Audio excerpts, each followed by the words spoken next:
Hop aboard the card subject to change time machine. Dialing it up to December 9th, 2001, San Diego, California. A monumentous night in the course of wrestling history. Vengeance 2001, put on by WWE, most known mostly for the title unification and Jericho coming out of the pay-per-view, a brand new star. But there was so much more on this show.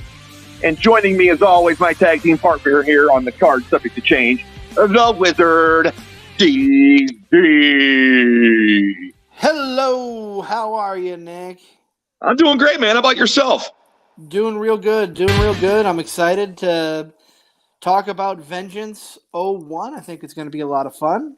This show had a lot of good moments on it. So yeah, we're feeling pretty good. I'm excited, you know. Excuse me. We're coming off of Survivor Series from last week on our podcast. They're coming off of Survivor Series where they ended the invasion storyline against WCW. So thank God that was mercifully put down. Thank God. Yeah. And you and I could talk a whole show about the 2001 invasion angle, and I plan to. I think it'll be a fun topic because of everything they did that could have been better and everything that was, you know, pretty decent. There were some ups and downs throughout the whole thing, but mostly you're right. Mercifully put out of its misery at Survivor Series 2001. Mercifully put out, and then, you know, on to different things here. 2001 Survivor, with Vengeance. I don't know. The first thing that, you know, everybody knows that this show has the two matches, or the four men, the three matches, the two titles, the one champion thing, that over and over again. And there was a lot on this undercard, and I think that's kind of what we specialize here. We really talk a lot about the undercards on these shows, and we're going to get to that. But the first question I'm going to ask you, were you mildly disturbed by the Freddie Blassie video entrance? I mean, it just kind of seemed creepy and almost like they were exploiting the elder state of Freddie Blassie. Yeah, I can see that. I thought it was creepy. Put together. It was creepy at the time. It was very well put together, but man, it just had an edge of creepiness to it. But besides creepy, this thing was sponsored by Lugs, CZ. Lugs. Have you ever worn or own a pair of Lugs? I have not. Me neither. Safely say I have never touched Lugs. Thank goodness. Because if you did, I was probably just going to rant on you anyway. So I was going to call you booger-eating Mark going out and buying everything they tell you to buy. No, I'm just kidding. You know, we talk about sponsors. That makes me think here. The other popular sponsor of this era was the JVC Kaboom box, which I know you and I both owned. No, I didn't, but I can't speak for you personally. I did. One can dream, but I know Lugs was hot and heavy at this time, and they're our sponsor, our song of the pay-per-view, Sinner by Drowning Pool. Like, holy crap, we're back. This pay-per-view took place when I was in college. I'm like, man, we're back in college. This feels great. A trip down memory lane. JR welcomes us into the pay-per-view along with good old Jerry the King Lawler. And, of course, who opens the show but no chance. That's what you got, Vince McMahon. And Vince is reminiscing about what's happened to him over the last week, which was a lot of fun. We do get to see what happened to him on SmackDown the previous Thursday later in the night. What?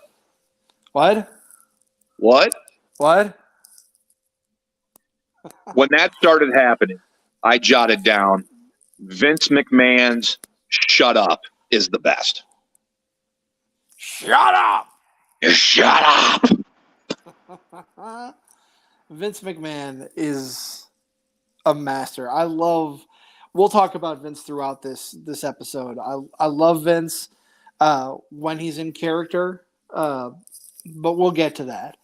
Vince is out. He's embarrassed about what happened previously on SmackDown.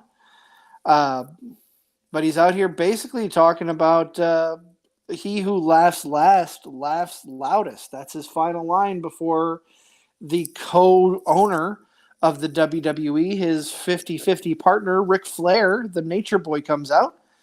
Are you sure? Wait. Are you sure that was Ric Flair? Pretty sure. Are you sure? Or was it Ric Flair cosplaying as Eric Bischoff?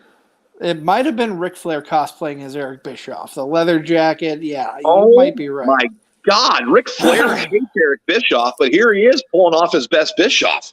My God, I'm like, H, you look just like Eric Bischoff. That's not a compliment. The only thing missing is the shoe polish in his hair, making his hair black. You're right. Nate did not complete the look, but the first thing I thought of when I see Nate come out is, my God, he is ripping off Eric Bischoff. But I digress. Yeah, he who laughs last laughs loudest. And Vince says that, and then Jerry Lawler repeats it about 800 times during the night. But the stage has been set, and we've just Vince and Ric Flair had their little moment, and we get right into the action. And as we get into the action, shout out to our friend DJ, commented on Facebook just a moment ago saying that Vengeance 01 is definitely one of the best pay-per-views ever. I can't realistically disagree with him, Nick. Can you? It depends on what you're arguing is best ever. If you're going top to bottom card, I'm going to say no. It had its moments. It had some good matches. And a lot of big moments happened, so I can see where it would be put in that category. So it can be thought of as that. But if you're top to bottom card, not the greatest card in the world, some good spots, but obviously what happens towards the end of the night, the last three matches, is what makes this, one of the most important pay-per-views in history. Absolutely. This is a moments pay-per-view, a top moments in history pay-per-view, in my opinion. Correct. Good way to put it. If you're sitting here, I'm not going to crap on the show because I freaking enjoyed this show. But you're right. It's a moments show, and we'll talk about it. Not to spoil anything, there's a couple matches that I had forgotten about that happened on here. But since it's a moments show, it doesn't mean it's bad. There's some good stuff on here, and I'm not going to poo-poo on it one bit. I love this show. I think top to bottom it was solid. The work was good. The card was put together well, and the big moment at the end obviously is what everybody talks about when they go back to Vengeance 01, which we will get there. I mean, obviously this was 21 years ago, so we're not spoiling anything about what happened here. If you haven't seen this, then you've been living under a rock for the last 21 years. Get on Peacock, go back and watch Vengeance 01. If for nothing else, the last three matches of the night. Well, absolutely. And we're going to highlight some of the other best parts of that show. But I did not watch this live. I believe I watched it on VHS a day or two later. Yeah. And then I had seen it once probably since, and then bits and pieces of it. So going back and watching it, this was a fun refresher here. I know sometimes when teachers are like, hey, we're going to have a test over this refresh. No, not at all. This was a good refresher course to go back through. Vengeance 01 has a lot of big names on it, a lot of moving parts. So it is a fun show. Yeah. And we start off with a fun little match here. We've got Test and Christian going against Scotty 2 Hotty. Scotty 2 Hotty is not with his longtime partner, Grandmaster Sexay. Sorry, I blanked for a second there. He is instead with, and this is a quote, this is Jerry Lawler, I believe, saying this throughout the match, the hip-hop hippo known as Albert. Yeah, I remember the hip-hop hippo. I like it. It sticks. Nick, I think I need a name like that. Can I be the hip-hop hippo, or can I be something similar? How about the slow groove moose? I don't know. The slow groove moose. I love it. I can't see you hipping and hopping. Right now I would agree. This match, though, I know during the match, Jerry Lawler points out the Test is upset. Scotty 2 Hotty apparently called him horse face at some point. So these guys start battling on the ramp. but it doesn't take long for them to get into the ring and the match to officially begin. Decent overall match, pretty much. A lot of back and forth, a lot of quick tags on both teams early on. Of course, we've got the match being officiated by the tag team Playa, as I will call him. At this point, he is a referee. He is Teddy Long, future general manager of SmackDown, one of the greatest general managers of all time, in my opinion. I haven't told you about the soundboard I picked up this week. Oh, no. Here, I'll hit the button. Playa. Shut up. The only thing missing for Teddy Long in this match is no one's going one-on-one with The Undertaker. Yet.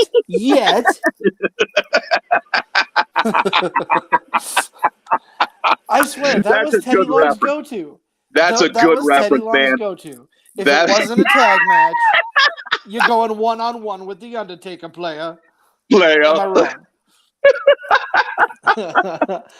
Which I'll give a shout-out to my nephew. One of our favorite moments in Teddy Long's history is when he's in a feud with The Undertaker. They get in the limo, and Teddy's like, let's get going, driver. Undertaker turns around, and the best line ever, in my opinion, buckle up, Teddy. Could it have been better if he said buckle up, Playa?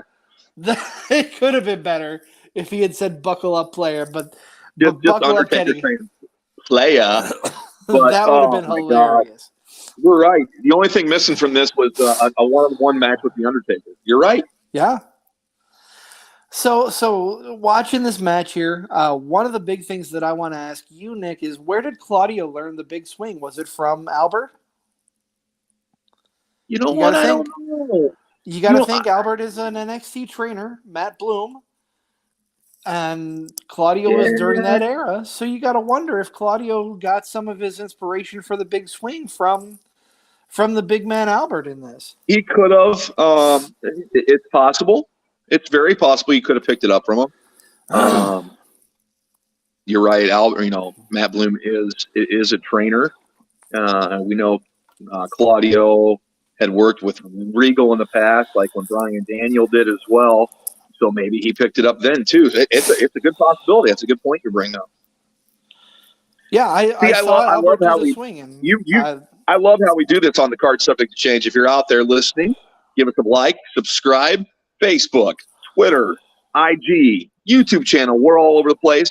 That's what I like about it. Different set of eyes. I never even picked up the swing by Albert and connected to Claudio. But see, sometimes it takes a different pair of eyes, and that's what we do here on the show. So make sure you get your eyes and ears on this show and follow along.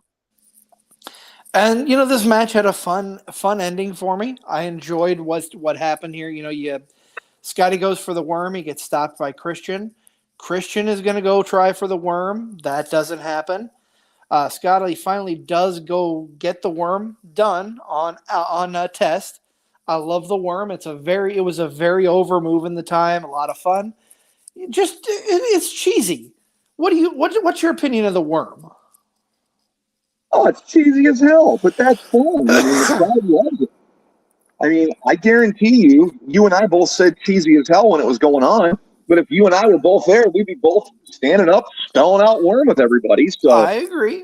It's one of those things where if you're there, you love it. You're on TV at home, it's like, this is stupid. But it was the keystone of two pools like tag team. That's what people paid to see that. I know it seems weird, but it was a pretty damn big thing back at this time.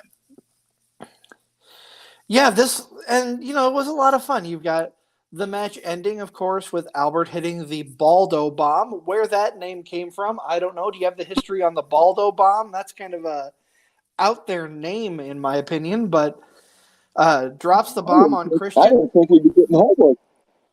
I didn't think we'd be getting homework tonight, but I'll go ahead and write that down. Origins of Baldo bomb, and then I'll circle it and I'll have an answer for you. Okay, yeah, definitely. Circle that. But yeah, this match was overall pretty good. After this, we go backstage with Coach. Coach is talking with William Regal. And Coach brings up questionable methods with William Regal, saying he has questionable methods. Yeah, and Regal don't care. Regal's like kind of giving him the silly pig look. I'm taking sunshine. I'm taking Edge's belt. Doesn't regard this. Regal's going to do his own thing. My eyes lit up when you said, "Hey, you go ahead and take this one." And I loved Regal and I love Edge, and this is for the Intercontinental Championship. Edge is already a 3-time champion at this point, and that Rob Zombie theme song still bangs. It still holds up to this day. 21 years later, it still holds up. I also love this incarnation of the Intercontinental Championship belt. I think it's the second best design besides the original design. But I really liked this design during the Attitude Era, and I think it kicks ass. And if the first one's not around, bring this one back. I love the second version of the Intercontinental belt. Yeah, I can agree with that for sure. This beautiful belt all around for sure. And we find out back at Survivor Series that Edge has unified the Intercontinental. Edge has unified the Intercontinental and the U.S. at Survivor Series by beating Test. And this is Edge his pre-meteoric rise. Yeah, this was before he ever held. This is before he really took off. Yeah, and that's a very good point. It's before Edge really took off, but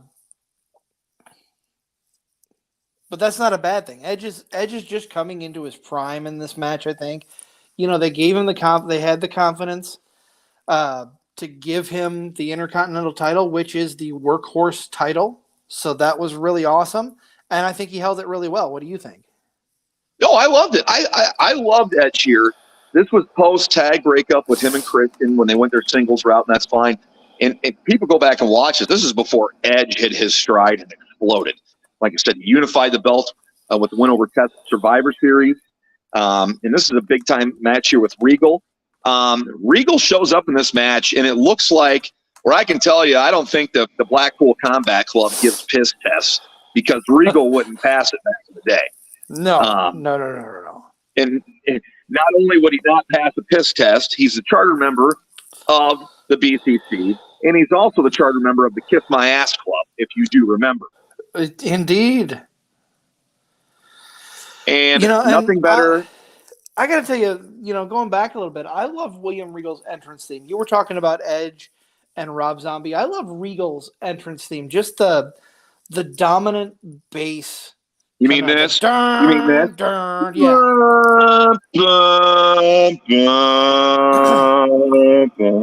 Oh, perfect.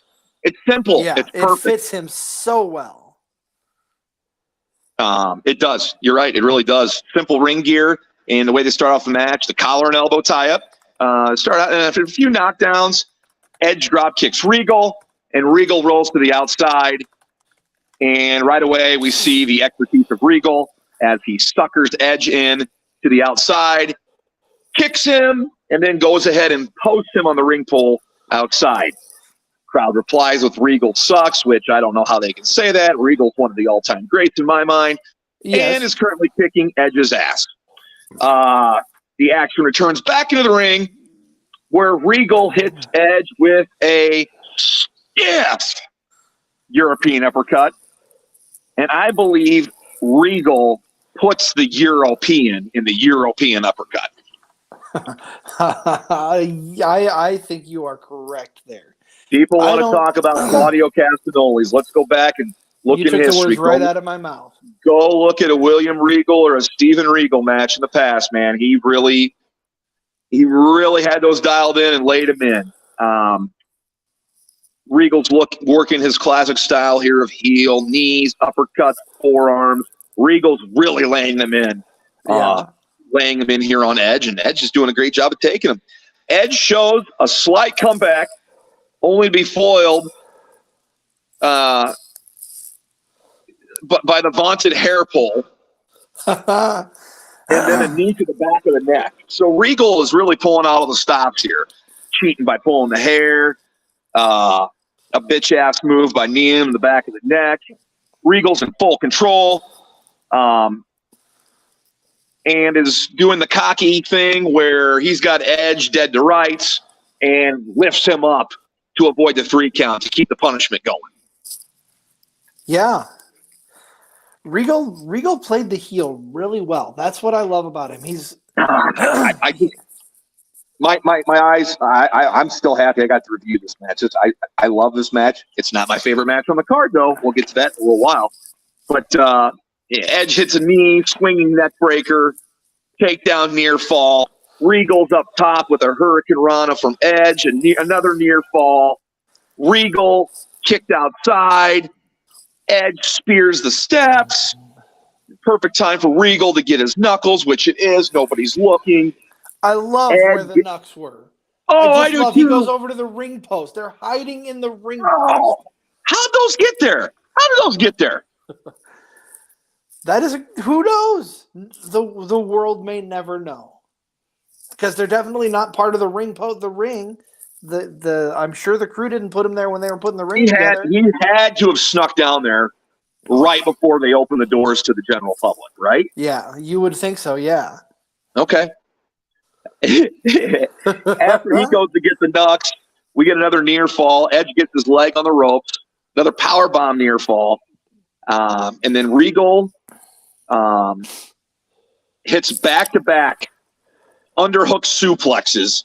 And I thought the match could have been over at this point. I mean, he just laying it in good on Edge. Regal's like by this time, he's throwing everything but the kitchen sink at Edge. He puts on the knucks.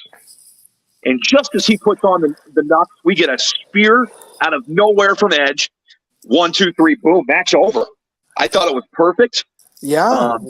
Edge was able to foil the villain and was able to reply and kick out at every turn of his.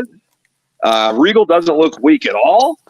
Didn't have to cheat. Edge caught him by surprise for a 1, 2, 3.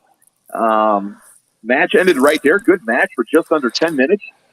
And immediately we go backstage to Flair and Angle.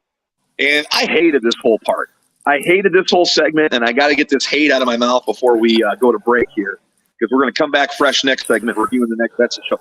I just hated how Angle just stood there and goes, well, I'm going to. And Flair's like, yeah, you got the opportunity. Like, Flair was pretty much saying, get out of my face, I'm done. But, like, Angle was just taking it to the next level. I didn't like it. Some people did. But whether you like it or whether you love it, you better learn to live with it. And really, that set the tone for any segment with the Nature Boy backstage all night. You see one later on that had the same feel to it, in my opinion. Maybe not exactly. Maybe it wasn't identical, but it had the same feel, where it just was repetitive, and Ric Flair was just basically get out of my face. Right. So yeah, that's going to wrap that up. That was a good match, a fun match to watch and relive if you haven't watched it. Like Nick said, it's not his favorite match on the card, not mine either. We'll get to those later on, but go back, relive Edge versus William Regal. Relive this whole pay-per-view. But while you're thinking about that and you're pulling it up on the Peacock, we're going to take a quick break and be right back.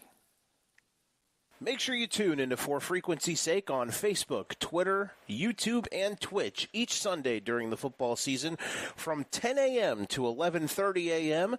The boys from For Fantasy's Sake will be bringing the fire fantasy football takes, updating you on the week's rankings and injuries, and getting you ready for your fantasy football matchups each and every week. The show is interactive, so be sure to send your questions.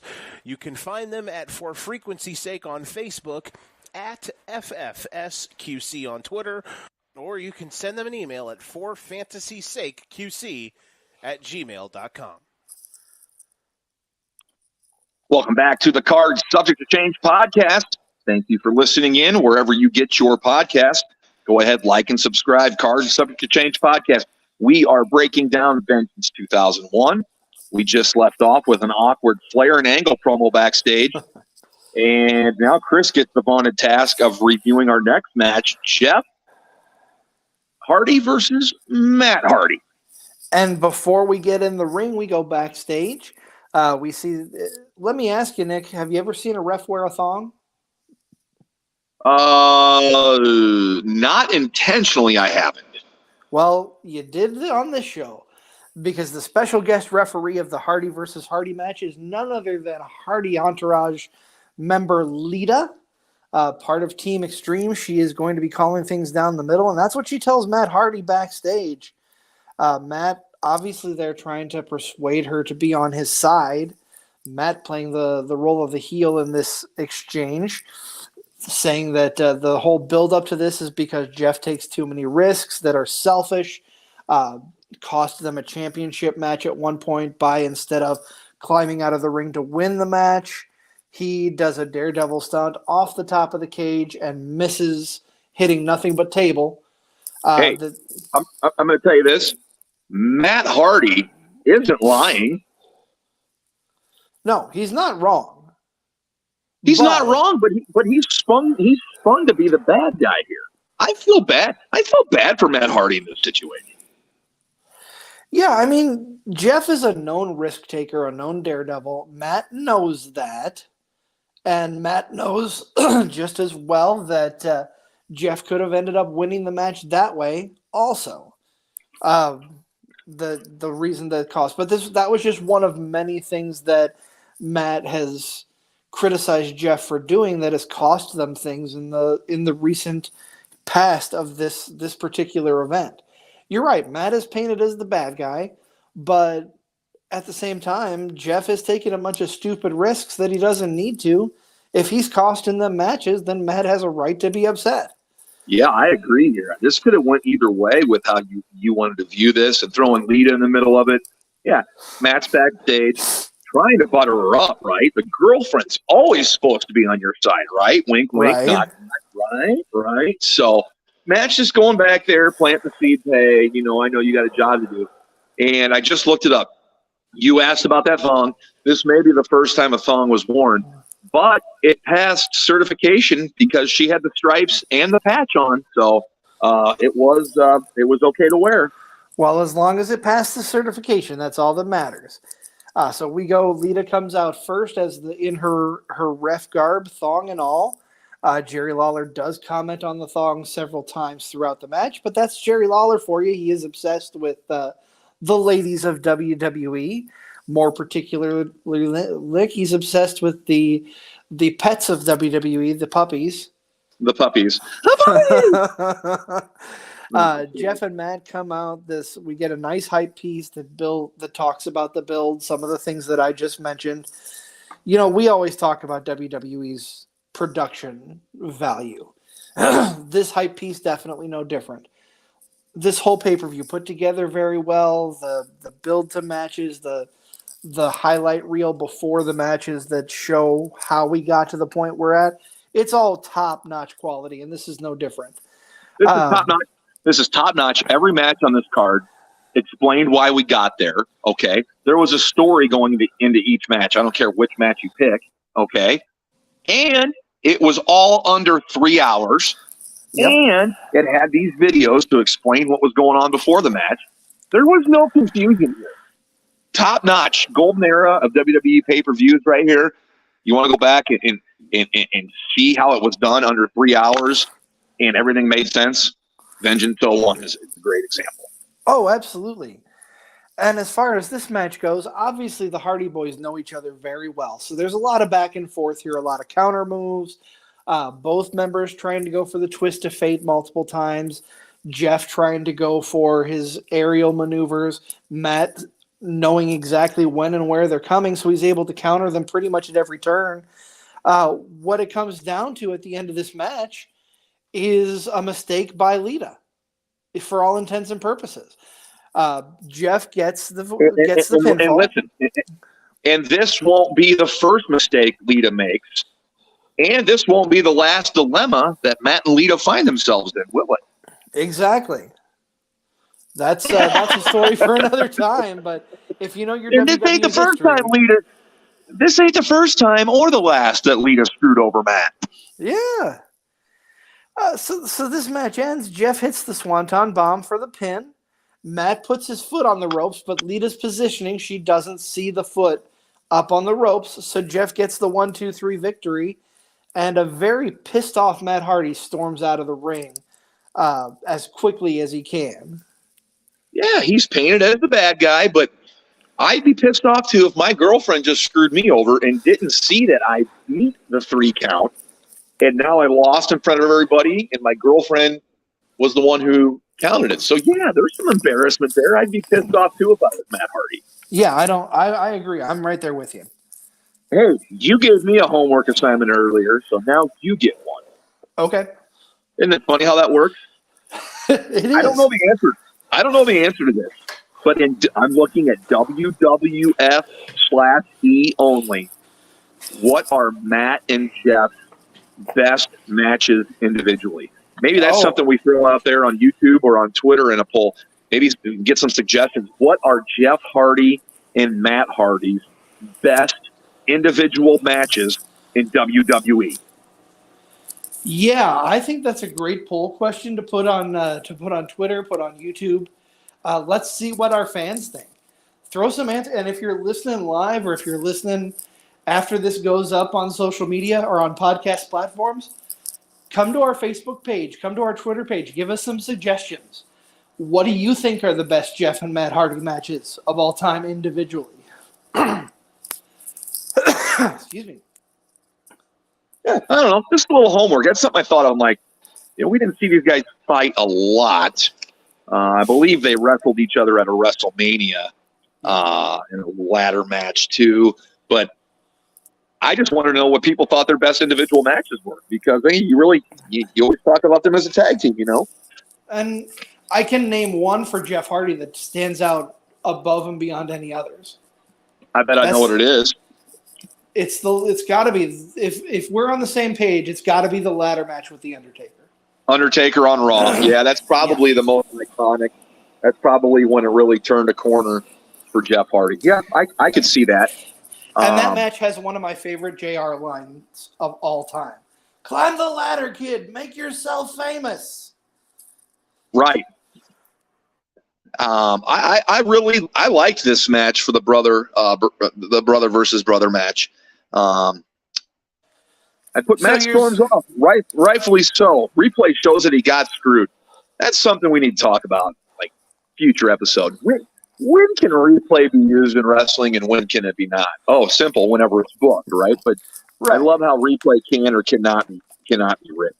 So. And we talked about that a couple weeks ago when we were talking about a WCW show, and Larry Zbyszko went to the replay and recalled the match. Yeah, I agree. So it was Halloween Havoc of this year, of '97, which is in our archive. Go back and listen. Nick, before we get off the topic of these two brothers and their feud, let's put another question out to the Card Subject to Change universe. Who had the best brother-brother rivalry? Because there were several that I can think of. You got the Steiners. You've got Brett and Owen. Brett and Owen. Hey. Undertaker, Kane. Yeah.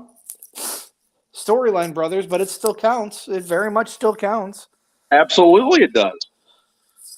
Yeah.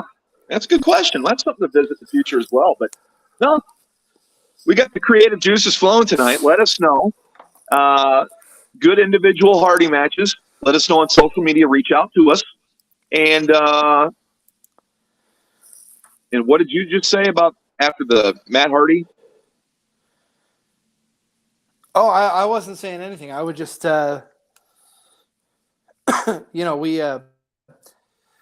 had a match for Jeff Hardy, but we never really thought of one for Matt. No, that's right. We never really did think it. You got to think about with Matt, though, it has to be during that big rivalry with Edge. One of maybe all of them, but Um, as far as rivalries goes, that's probably yeah, because Ben I and really Matt's can't. biggest rivalry ever. I can't really think off the top of my head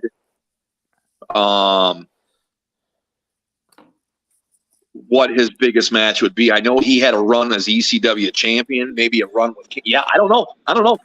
We'll do some digging. We'll have some answers. Maybe not next week, maybe not tomorrow, but we'll get some answers at some point. Yeah.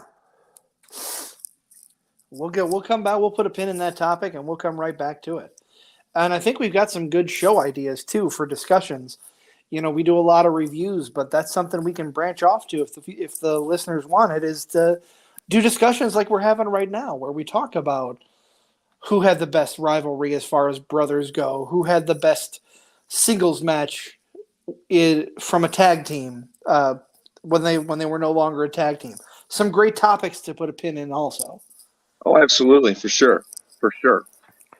After Matt Hardy, we're going to get off the Hardys here. We've talked about them enough, and I hope you guys come in with your Hardy matches. Let us know.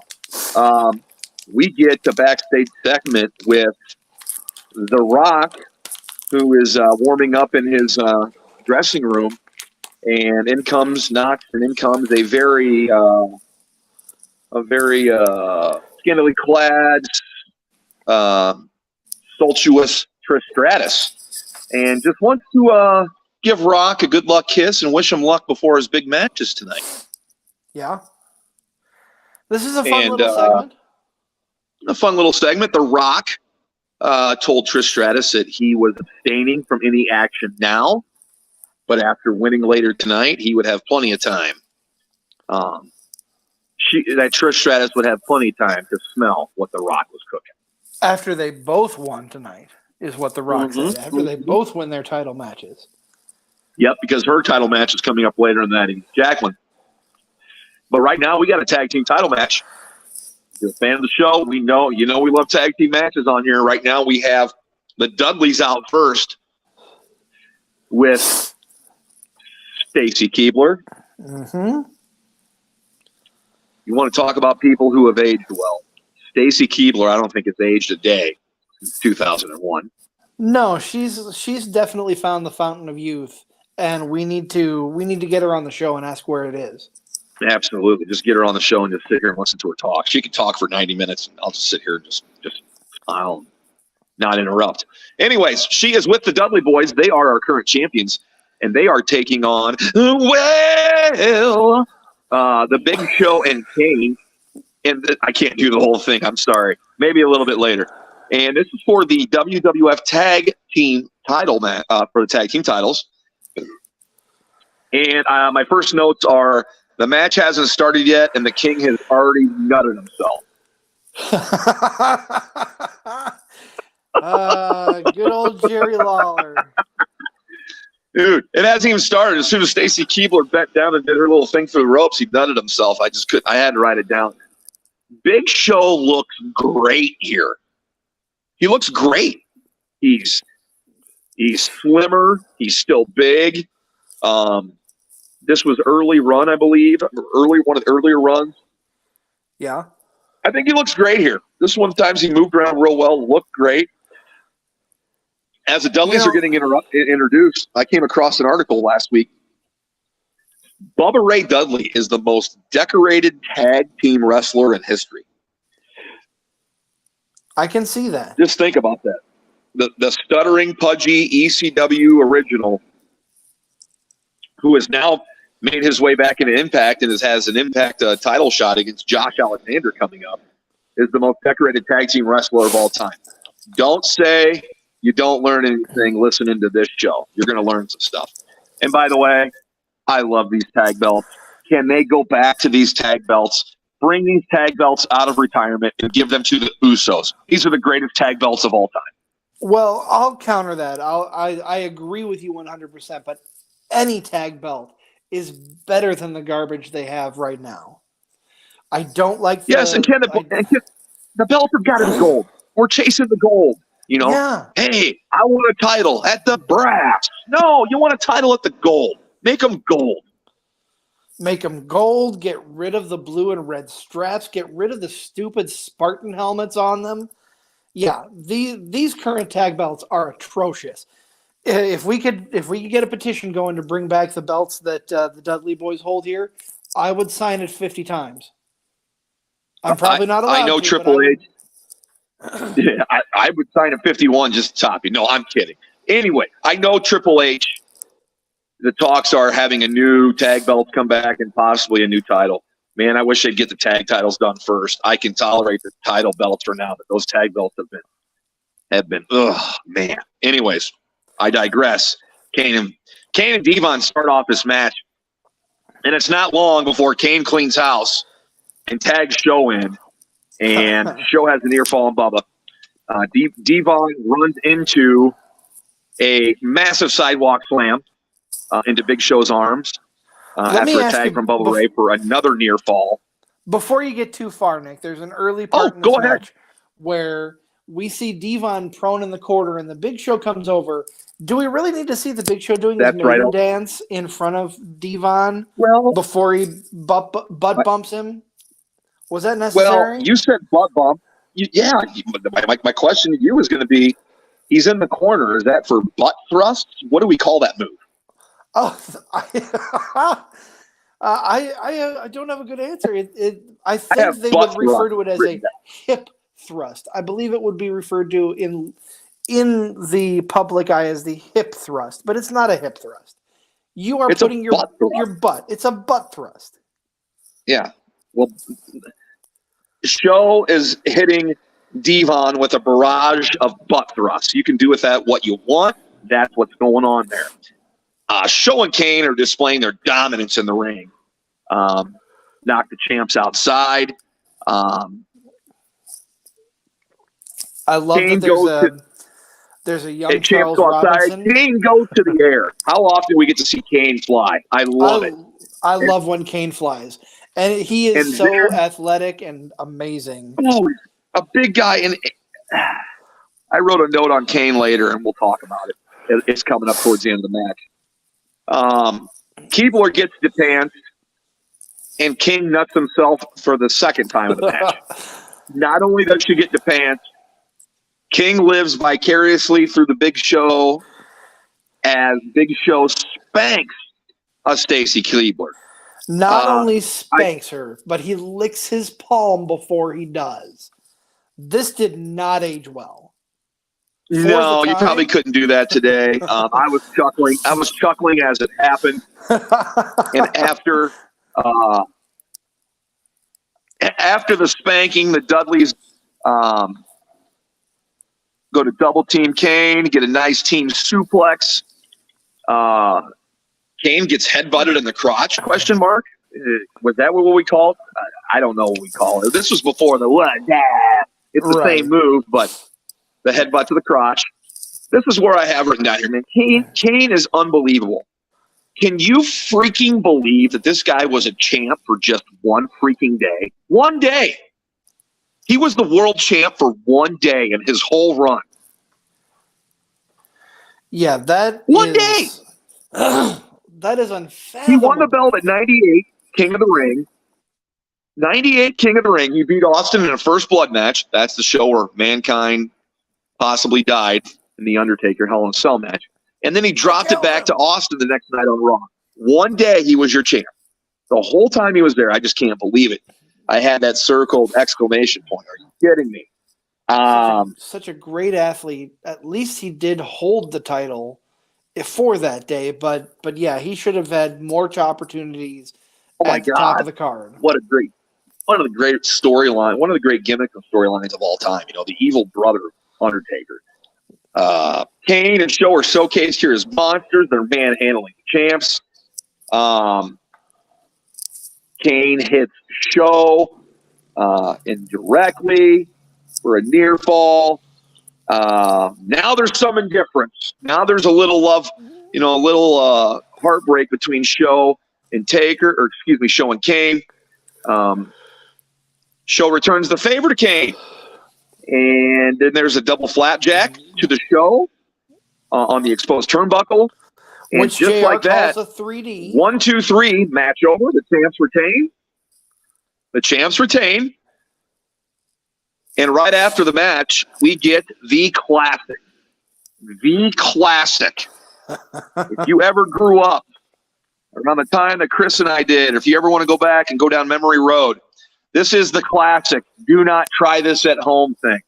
This was the time when backyard wrestling was huge and people were breaking their necks almost on a weekly basis imitating the wrestling moves. So the do not try this at home thing is like canon for us older guys, isn't it, CZ? It 100% is, and I just want to lay a disclaimer here to those listening to Cards Subject to Change. Nick and I are trained professionals, so do not try this at home either. Just throwing that out Do there. not try this at home. Do not try this at home. Leave this to the professionals. Okay, we are trained and learning as we go. After that, we go to Matt and Lita. After that, we go back. After the do not try this at home, and after you're scared to death, we go to Matt and Lita. Lita's trying to explain she didn't see the angle. She's so sorry. And Matt's not having any of this bullshit. And he walks off. He's done with it. He ain't having it anymore. And Lita is left just frustrated. She bangs her fists on the door. Not much we can do there, Matt. Matt is justified in his anger for what happened and how that match went down. Just as he's justified for why that match happened in the first place. After that, after Matt storms off, we're going back to the ring. Teddy Long is not involved in this match, but RVD, he's going to go one-on-one with The Undertaker. This is for the Hardcore Championship. Taker, this is where we relive here Jim Ross's most infamous moment in WWE history, in my opinion. Second only possibly to the Dr. Heine segment. This is where we get a promo package of The Undertaker and his dominance over people. But before we show his dominating, pretty much everybody who comes in his path, we see Vince McMahon trying to have Jim Ross join his infamous Kiss My Ass Club. And The Undertaker comes out and turns to Jim Ross and says, "Were you going to kick his ass?" Jim Ross says, "Hell no." And The Undertaker turns it on its ear and says, "Are you too good to kiss his ass?" And forces it on Jim Ross. And kicks the shit out of him. Yeah. And then you see the rest of the promo package. Undertaker is kicking the shit out of pretty much everybody in his way, including RVD. RVD is coming back. They start a feud over the hardcore title. RVD holds that currently. And that's what leads to this matchup. This is a fun match too. This is a lot of brawling outside and inside the ring. Obviously, RVD is going to need to use his speed to counter the strength and brawling style of The Undertaker, but he also has to avoid being careless. Because like Jeff Hardy, call back to earlier in the night, Rob Van Dam is a bit of a risk taker. I love how this match plays out. Excuse me. Undertaker's in control early on. Yeah, go ahead. Undertaker's in control early on since this is a hardcore match. Falls do count anywhere in the building, so it doesn't take long for these two to start fighting out in the crowd. At one point, The Undertaker throws RVD over a guardrail. The guardrail lands on his face, and Taker stands on it, putting more pressure on the face and neck of RVD. Yeah, I noticed that spot. I'm like, wow, he's really laying it in there thick. But RVD was a professional, so was Taker. They wanted to make it look as real as possible. I like that spot. Right around this time, the crowd is chanting for RVD. You hear The Undertaker look at the crowd and goes, "RVD's getting his ass kicked." I love that spot. That was a great call out from The Undertaker. John with the fans a little bit. And at this point, RVD is back up.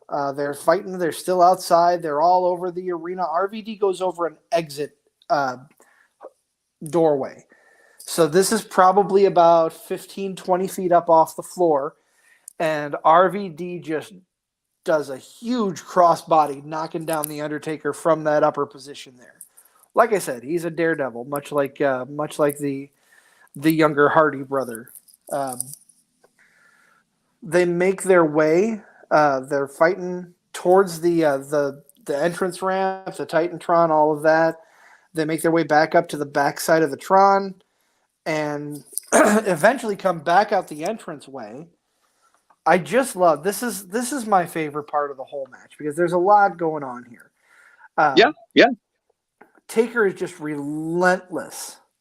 Hurls RVD into the metal side of the Tron, and is just going to town. RVD is done at this point. He's trying to get some offense. He misses a Van Daminator, ends up taking a chair to the face for his troubles. And then the close of the match, the spot of the night. Nick, we posted this on social media. Undertaker takes a hold of Rob Van Dam. Big old choke slam off the stage into some tables. And we've got a new hardcore champion in The Undertaker. Yeah, you broke it down really good here. And before we head into break, I got a few notes. I totally forgot this match ever happened. So when this match came up, I'm like, oh, yes. I forgot these two ever fought. I did. I'm sorry. I forgot these two ever fought. We get the Limp Bizkit, keep rolling. What? Keep rolling. Yeah. Oh, man, that brings back memories. I will argue Undertaker looks more badass with short hair. I can agree with that. I liked this look of Taker. I'm not saying I like the biker Taker look. I like the shorter hair. But I love this match. I'm typically not a fan of like the hardcore type matches, but this wasn't too goofy. It was really good. Two WWE champions, going at it. I love this match. This was my favorite match of the night. I know you probably like, well, I didn't think that. This was my favorite match of the night. I went back and watched it 3 times total this match. I got a laugh out of the time. Taker is already so over.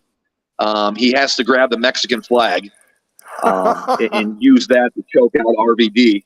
And then, I'm like, you know what? That doesn't bother me because if Tracy Smothers can be Italian and a Confederate, then Undertaker can be Mexican. Am I wrong?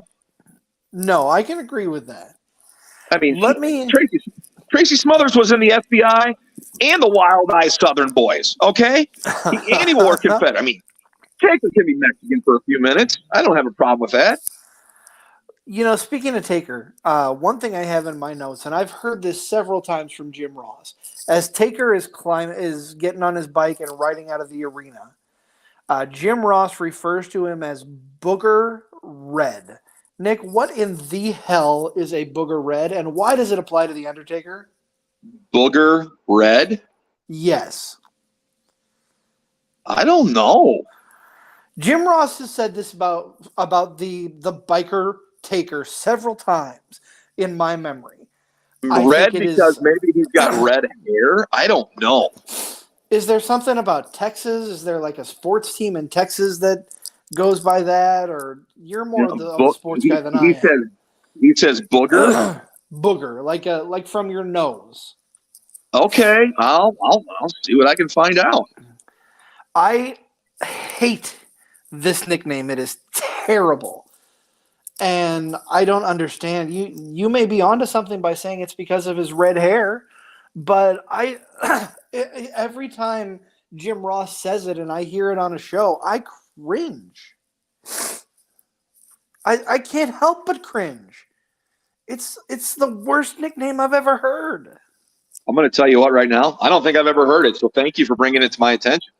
Go back and listen to the end of this. Different ears, different eyes. And I'm glad you brought it up. I got some homework now. Yeah. So Nick, let's toss things over to our good friend Joe Winkle talking about the websites for frequency's sake. Okay. Sounds good. In addition to bringing fire on the mic, the team at For Frequency's Sake is still bringing it online as well. Check out forfantasysakeqc.com this season for college DFS, Survivor League, and betting advice each and every week of this football season. Again, that is forfantasysakeqc.com for college DFS, Survivor League, and betting advice each week during the football season. Hey, we're in the Go Home segment here of Cards Subject to Change podcast. Welcome back. I am your host, the Honorable One, Nick Bull. My tag team partner and co-host, the Wizard CZ, is joining us, and we're going to wrap up Vengeance 2001 here.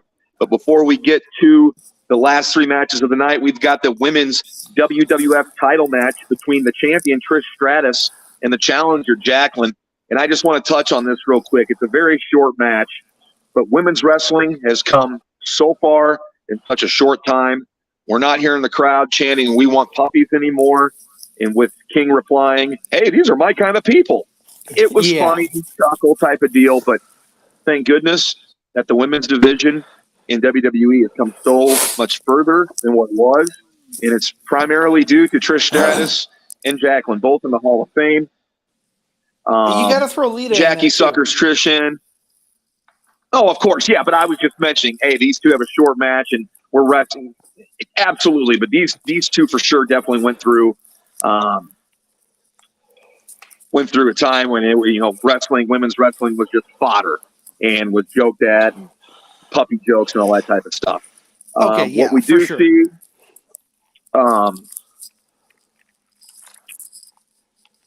we do see, Trish tries to finish. Jackie kicks out of it.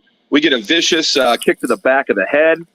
Trish Stratus. We then get a backslide for a 1-2-3. Trish retains. So a 3.5-minute match. Women really just didn't get a lot of time on the card, and the matches were silly and simple and short. So thankfully, women's wrestling has become more of a forefront, and tip of the cap to Trish Stratus and Jacqueline, Lita, among others, bringing us through that rough time in wrestling when women's wrestling wasn't highly regarded. We have definitely evolved past that stage.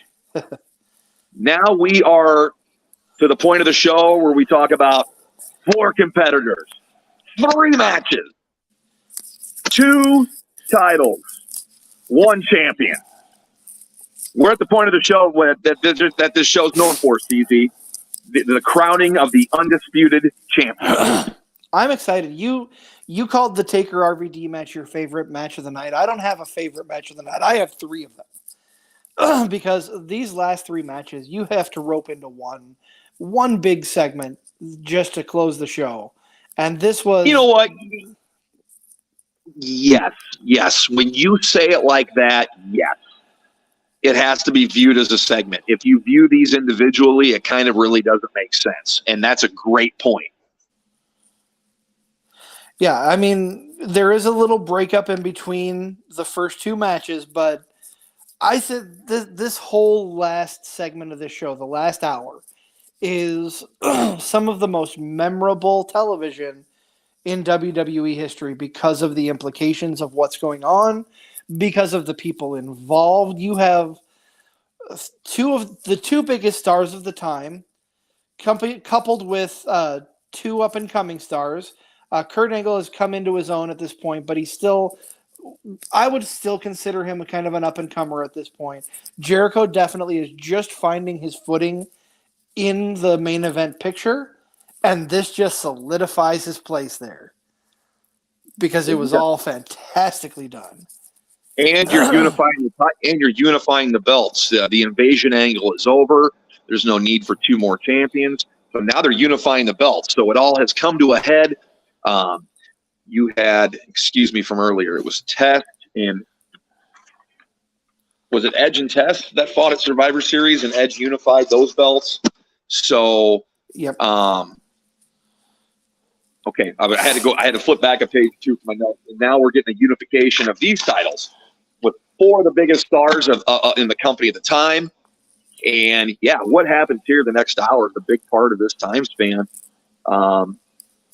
And it starts with the WWF Championship match by virtue of a coin flip. Wizard is what we're told, by virtue of a coin flip. and it's the champion, Stone Cold Steve Austin, against Kurt Angle.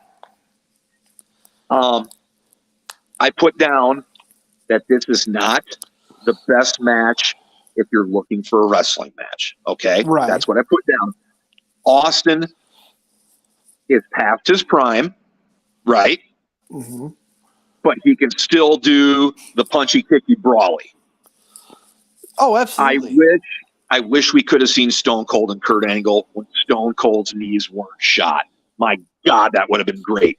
But for what this was, I enjoyed the match. Just know that this is not for the younger crowd or that aren't familiar with Stone Cold Steve Austin or whatever.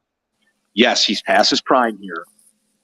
His knees are shot, but he's still out there giving it his best. And he's just a few months away. This is December 01, is it not? Yeah, December 2001. He's a little over a year and a half away from his last match. He still works through it. So, yes, this isn't Stone Cold's best work, but, man, it was a fun match, and I'm glad he was a part of this four-match tournament. I want you to talk more about the match, and then when you get to the ending, I'm going to talk about my point, because I'll just say it now. I'm not spoiling anything. This happened 20-some years ago. Modern wrestling writers, modern wrestlers, modern wrestling fans need to go back and watch these last three matches. You want to know why? Finishing moves mattered. Finishing moves mattered. Yes. You don't see 853 effing kickouts, okay, in false finishes. Like, no spoiler alert here. Stone Cold beats Kurt Angle and retains the WWF Championship and advances to the finals. But the stunner ends it. It wasn't 25 stunners. It was one stunner. And that's what I love about this. I just love about that, and I wish we can get back to that. We don't have to have 85 million false finishes. It's okay to get a pin out of a roll-up or a backslide every once in a while. Throw a curveball. And it's okay if you hit somebody with their finishing. It's your finishing move. It's supposed to finish them. I'm not poo-pooing on the match.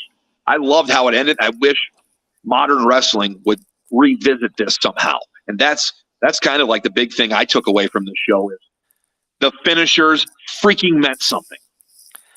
And I kind of want to caveat that by saying that false finishes do have their place. Nick, I'm going to speak for you here, and I hope you don't mind. You're not poo-pooing on the false finish as a concept, just the amount that we see in modern wrestling. No. You have to have false finishes. That's part of the formula. But the way they're doing it in modern wrestling is just making finishing moves and the eventual finish diminished, in my opinion. Yeah. But, this match I enjoyed it quite a bit. It got off to a slow start. Austin was working on the left shoulder of Kurt Angle early on. Eventually, that switches where Angle hits the ankle lock, keeps it locked in, and gives it a nice little twist before he releases it after Stone Cold hits the ropes. So Stone Cold's ankle and knees are going to play a factor throughout the match. I have it in my notes that both men went to Suplex City before Suplex City was a popular place to go to. You see German suplexes both from Angle and Austin. I think at least 10 total between the two of them. And each time they did those to one another, I cringed because it's been so long since I've seen this match. I didn't know if anyone awkwardly landed on their neck.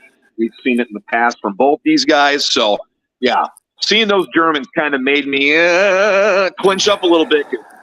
Yeah. Knowing what you know now, these guys are fine, but, man, it just takes one little slip. These are two of the greatest of all time. Obviously, two ships kind of passing, right, at the opposite ends of their spectrum in their career. I'm glad they got to have this match. I like this match. Like you said, it started off kind of slow, sloppy. That was the style, but it ended up pretty well. I loved how the stunner ended it. I don't know if you liked the ending or not. Angle through the kitchen sink at Austin. Austin wouldn't tap. The ankle lock. Austin hung in there. And I'll say this about the end of this match. It's But kind of I just love the abrupt, sudden, stunner ending. And you know what? No one thinks any different of Kurt Angle from it. no. You know, like people get so damn worried about losing today. Or what happens? Angle went out there and made Stone Cold look better than what Stone Cold should have looked. You know, that's what you need to look at there. But in the grand scheme of things, Austin wins it with his finisher. I love this match, man. It took me back to I guess a more innocent, easier time in life. Not only life, but wrestling was more. And wrestling was easier and a lot less innocent. The thing that I have in my notes, and this was kind of a thing throughout these three matches, is that Kurt Angle did go for a stunner of his own. At one point, this is what ended the match. Austin countered it into his stunner. But that seems to happen where Jericho is trying to be a move thief as well with his match in The Rock. You see him try, we'll get to that. You see him try a couple of The Rock's moves in that match. I see that, and I don't have a problem with it. No, I'm not saying that. I don't have an issue with it. It just it got a little repetitive after a while for me. It did. You're right. If if Stone Cold and Angle did it, then maybe Rock and Jericho shouldn't have done it. But I will say I do like it when you are facing someone for a title. If it's just a regular match, I think you're wasting it. You're diminishing theirs. But if you're trying to take them out with their move, I like that in a title situation, desperation situation. So yes, it did get kind of repetitive between the two matches, but I didn't poo-poo on it too much. And we get a little break between the Austin Angle and the Rock Jericho match. We go backstage to see Test coming into Trisha's locker room. He's looking for some stratisfaction, but she eventually ends up booting him out. But we get the line of the night, in my opinion, Nick. Once you have Test, you can forget the rest. I totally agree. I'm a self-admitted Test mark. You know this. You were with me the night that Test passed away. We were driving back from the Ric Flair Ring of Honor show in Collinsville, Illinois, when we got the news that Test passed away. I've just always been a Test mark. With that being said, once you've had Test, you forget the rest. This little vignette was creepy as hell, and I felt dirty. I felt like the Traveler Motel was still up in Milan. That thing's been torn down for 25 years. This thing gave me the creeps. And Tess is no longer with us. I know he probably wasn't a creep, was just doing the script. I love Tess, but man, this doesn't paint Tess in a good light. And thankfully, I don't think of Tess this way, but man, this is just what wrestling was back in the day. Yeah, a lot of it did not age well, so we're going to preface that. We've both said go back and watch this show. It's a great show, but be prepared for things that did not age well. Give me your thoughts on the Rock Jericho match as opposed to Stone Cold Steve Austin. Give me your thoughts on this match before we lay the groundwork for the championship.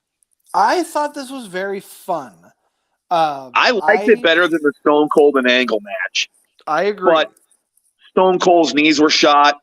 We're getting a Rock with good experience, and we're getting Jericho. This was the feud that was kind of teased ever since Jericho debuted, right? He interrupted the Rock's promo. So This was kind of like, here we go. I like this match a lot. I forgot about this match. This was probably my second favorite match on the card, to be honest with you. It had a lot of fun parts in it. But yeah, go ahead. Plus, God, anytime you get to see the big gold belt's a good thing. Oh, absolutely. That is the most beautiful belt in wrestling. I wish they would bring it back. At the same time, I don't want them to. Let it stay retired and live in history. But yeah, you gotta keep it retired now. Don't bring it back. I wish they would go back towards something that's style, though. Yeah, me too. But no, I had a lot of fun with this match. We got a huge pop from the crowd when The Rock came out. Jericho and The Rock have an epic stare down. These two, you knew in 1999 when Jericho came out and interrupted The Rock that these two had chemistry. These two had something that would work well together.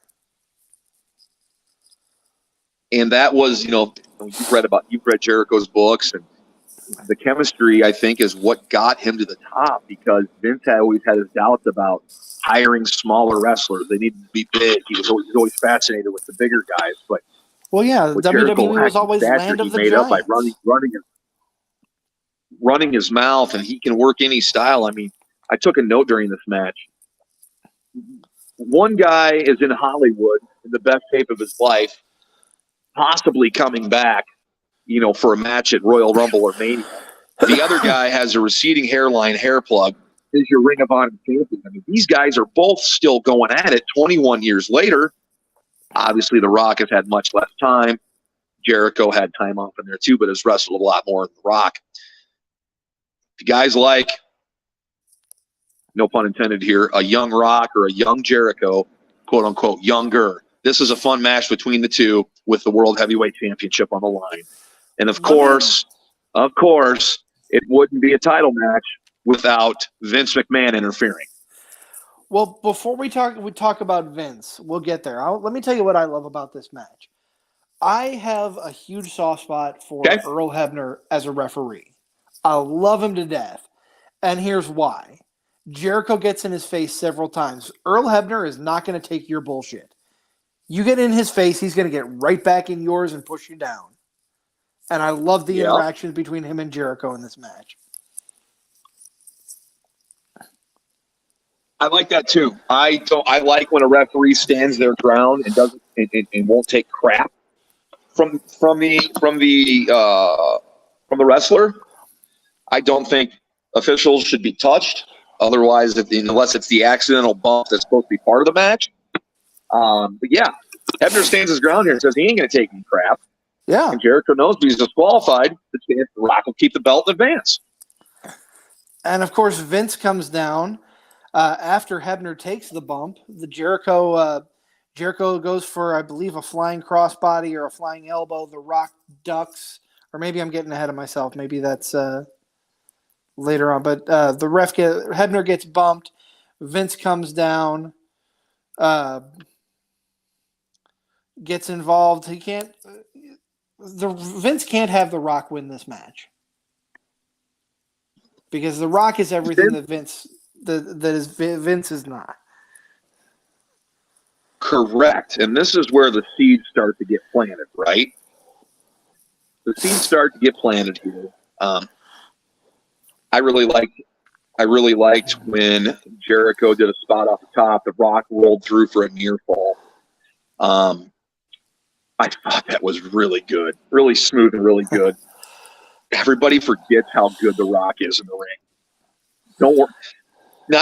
Don't even think about the promos and the microphone. He's always a good worker. Nobody ever complained that he got injured or injured them. I mean, go back and watch him and Hogan from WrestleMania. Go back and watch him and Hogan from WrestleMania in Toronto. You know why that's amazing? Because The Rock got that out of Hogan. And I think The Rock got that out of Jericho here. And that's what people forget, how good The Rock is. In fact, I think when we're done recording this, I'm probably going to go watch The Rock versus Hogan from WrestleMania. I think that's just to end the weekend right and start the week off right. I think that is. I love The Rock in this match. Of course. Man, see what happens. Good things happen here when we get this podcast recording. I didn't think I'd be talking about Rock Hogan from WrestleMania tonight, but here I am. And as far the last thing I'll say on the Jericho Rock match, I was getting ahead of myself on the ref bumps. We'll get there, but I love the spot on the table. That's fine. I love the spot on the table. Jericho has been trying to steal Rock's moves all night with the people's elbow. Tries for a rock bottom on the table, and The Rock counters it with a DDT. That was a fun little exchange between the two of them. The table doesn't completely break. It only half breaks. So glad everybody was safe there. But you're right. The Rock takes care of his opponents and makes them better than they are. Who else can you say? Absolutely. There is a short list of people that you can say that about. Yeah, I mean, I just wanted to throw that in there because The Rock is, everybody's like, oh, The Rock, the box office, the action star, he can talk. Well, he's a freaking good worker too, a really good worker, and one of the best sellers of the stunner, in my opinion. Just him and doesn't Vince get enough credit for. He doesn't get enough credit for his in-ring work, is what I'm trying to say. Everything he has done, he gets the credit. He deserves it. But, man, he really doesn't get enough credit for his in-ring work, and I'm trying to. Oh, yeah, hype it up. That's the soapbox I'm on right now. That's the soapbox I'm yelling from. Okay, I'm off my soapbox. I'm off my soapbox. You know, I'll dive off of this tangent for just a second. You mentioned him taking the stunner.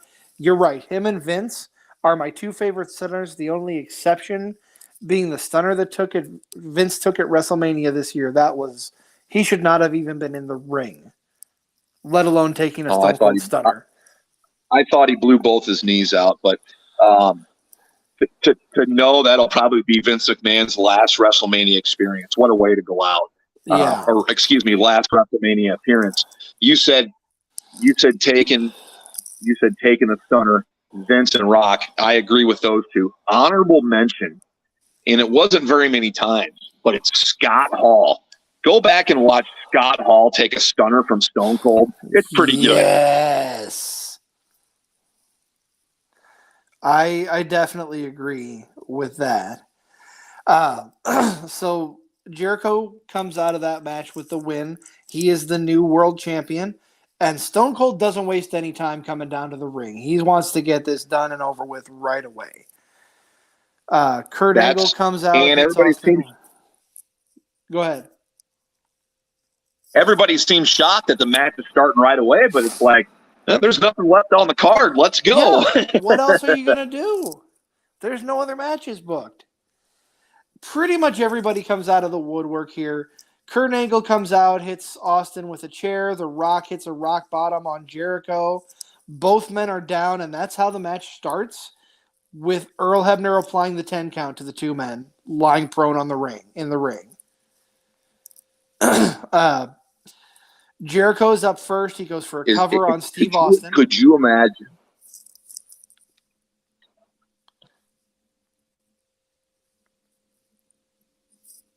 What were you saying? Could you imagine if Hebner counted to 10 and counted them out?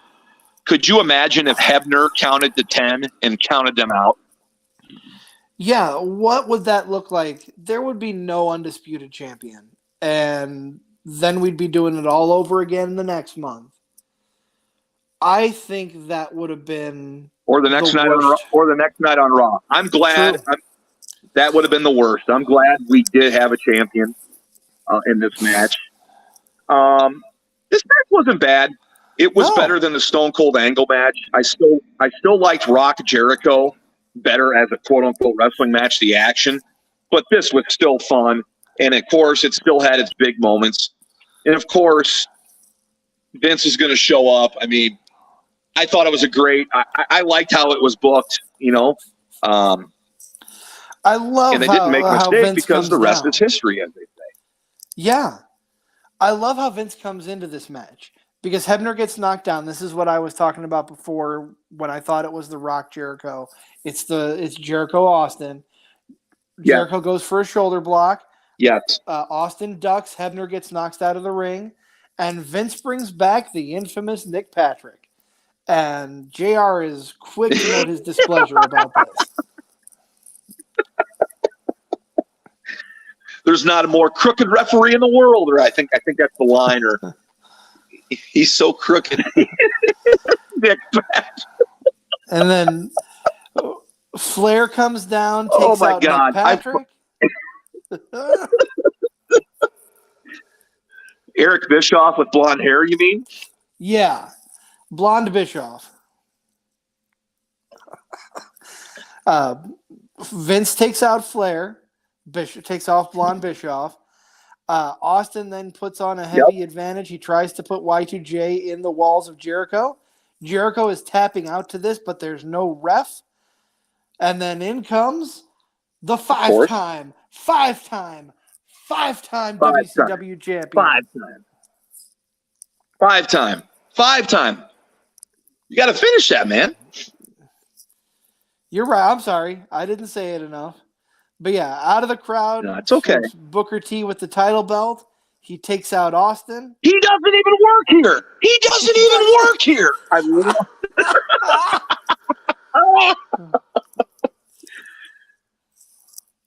Man, I loved it.